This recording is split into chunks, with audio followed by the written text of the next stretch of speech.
No, I'm not a writer. Okay. This is the moment for those who... Olá! Tudo bem com você? Meu nome é Cláudio Brits, sou psicólogo, editor e este é mais um episódio da série Sessão de Cartas. Se você está no YouTube, não se esqueça, inscreva-se no canal, marque o sininho das notificações, assim você fica sabendo de todo o conteúdo novo que chegar ao canal. Curta, compartilhe, faça os seus comentários, porque isso é muito importante para quem produz conteúdo, ok? O Sessão de Cartas é uma homenagem aos programas de rádio que tem como prática a leitura de cartas dos ouvintes. Aqui eu tenho recebido algumas cartas e tenho feito aí a minha homenagem a essas histórias com a minha leitura delas. Então, vamos a mais um episódio logo após a vinheta.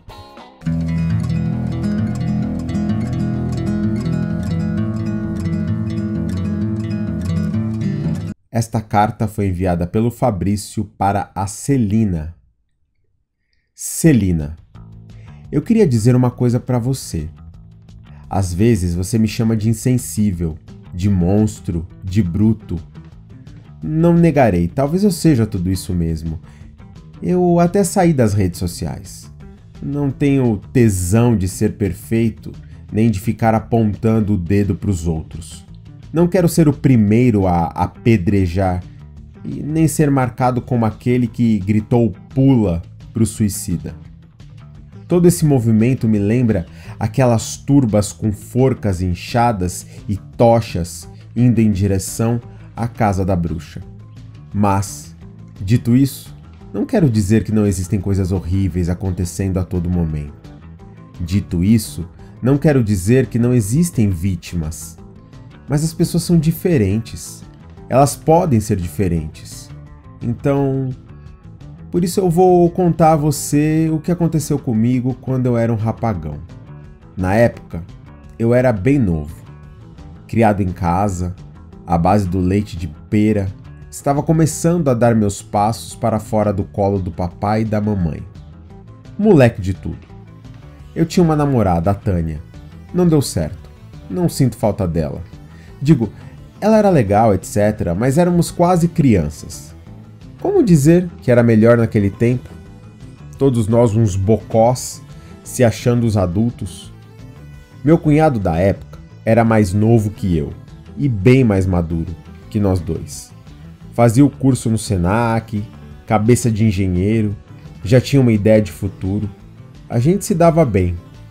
Éramos moleques de boa. O nome dele era Lúcio. Lúcio, meu cunhado, namorava a Janete. Ela também era outro exemplo que maturidade e idade nem sempre combinam. Pelo que me lembro, era a mais nova de nós quatro, mas a que tinha pé no chão. Acho que ela amadureceu rápido. Os pais dela eram divorciados e ela morava com o pai. A mãe havia ido pro Mato Grosso com o namorado. O pai da Janete era um cara muito divertido. Falava muito, tinha um sotaque irritantemente italianado da Moca, tinha uma relação muito aberta, era mais amizade do que propriamente pai e filha. O nome dele era Seu Osmar. Minha família era bem mais antiquada. Houve coisas que só descobri depois de muito velho, e até hoje desconfio que não me contam a história toda. Parece que querem preservar sua imagem. Acho que os cancelamentos de antigamente deixaram suas marcas. Os velhos não se abrem. Então, aquele tipo de papo franco e aberto entre pai e filha me espantava muito. Os adultos da minha família eram pessoas simples, mas bem recatadas. Aquela abertura de falar sobre temas mais picantes era bastante libertadora. Lembre-se, era fim dos anos 80, começo dos 90. As pessoas riam do Zeca Bordoada, aquele personagem interpretado pelo saudoso Caran, do TV Pirata. Ríamos daquele exagero todo. Mas era assim mesmo que muita gente falava, vivia, se sentia. E filha era uma coisa a ser preservada, fechada em estufa, e não deixar o namorado dormir no quarto dela. Ele era um cara muito engraçado. Era ou é.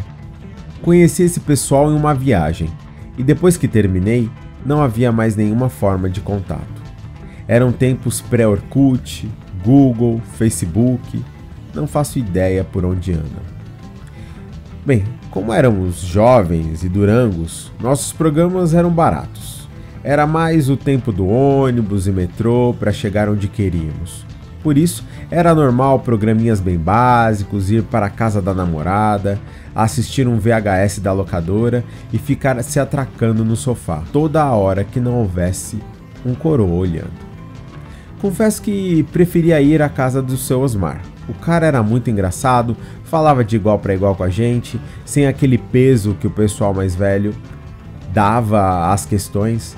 Aquela história, eu sou mais experiente que você, eu sei, você não sabe. Aqueles versos do Renato Russo, bondade sua me explicar com tanta determinação exatamente o que eu sinto, como penso e como sou. Eu realmente não sabia que eu pensava assim. E pensar que hoje eu que estou do outro lado. Eu sou o velho que vê os jovens fazerem as mesmas merdas que fazíamos, achando que é algo novo. Mas enfim, esta carta é sobre o seu Osmar.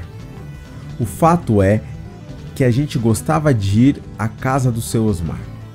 Não só pela quantidade de besteiras que ele falava, mas como eu disse, a conversa dele com a gente, com a filha, era outra.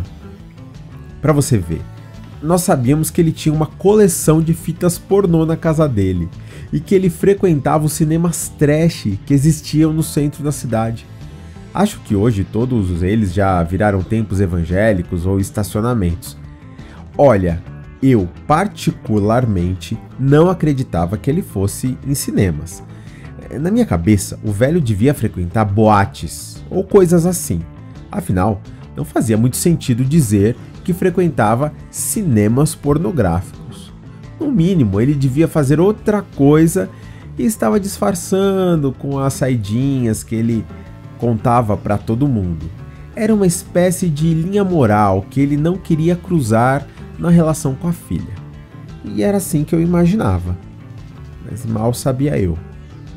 Houve um feriado no qual os pais dos irmãos foram viajar. Lúcio e Tânia ficaram na cidade.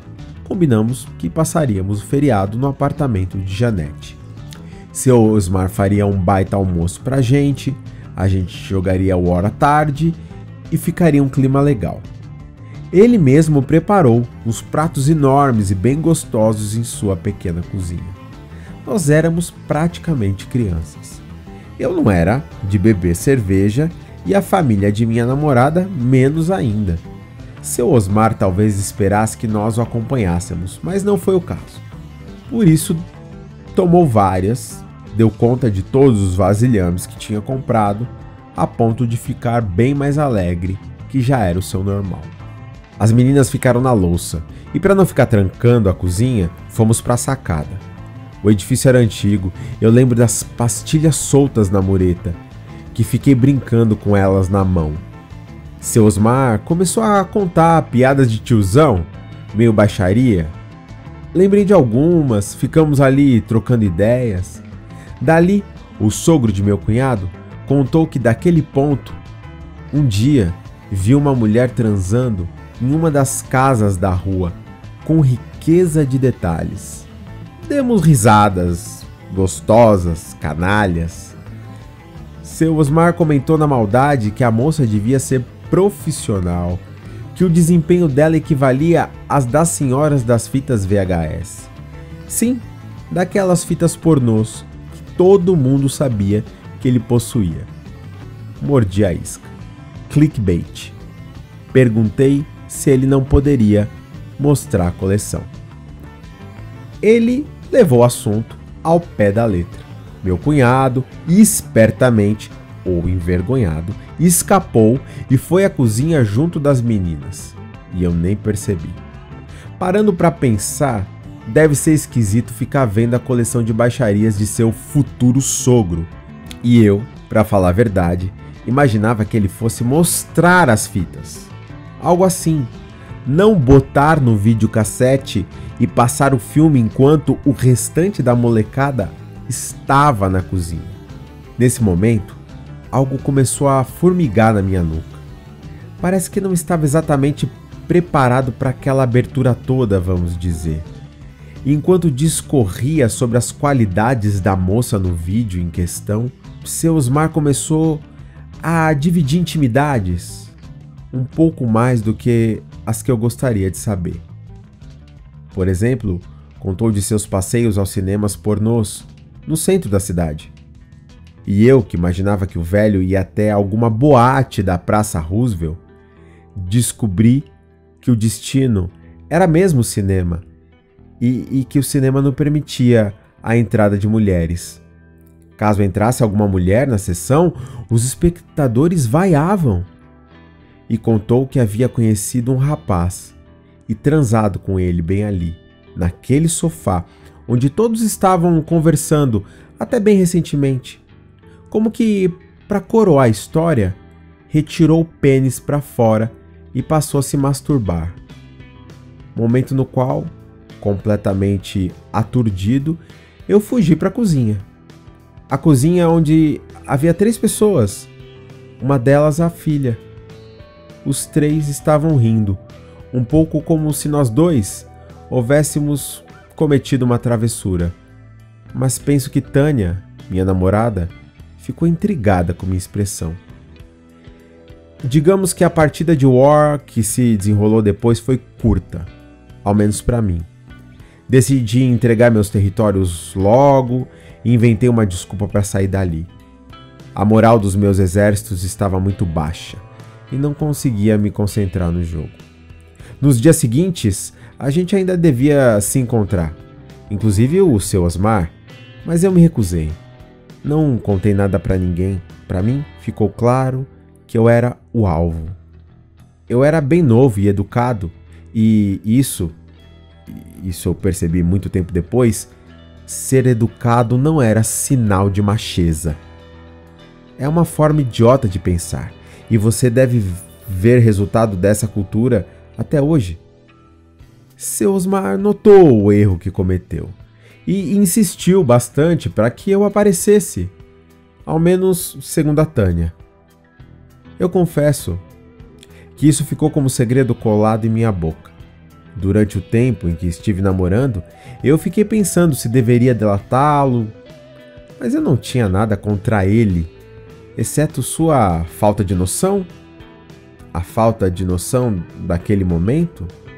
Se fosse mais velho, talvez eu tivesse reagido com uma negativa eficiente. Mais novo, talvez eu me sentisse mais em perigo. Não sei. Mas se eu tivesse contado o segredo do seu Osmar, o que eu ganharia com isso? E o que ele perderia? Enfim, Celina, aguardo sua resposta. Se é que você vai um dia conseguir me esclarecer.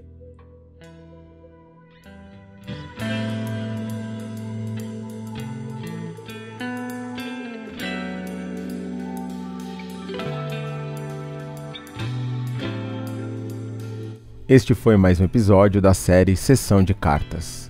Não se esqueça de fazer a sua inscrição, compartilhar, curtir e, caso queira que eu leia sua carta, o e-mail de envio está na descrição deste conteúdo. Tá bom? Até mais.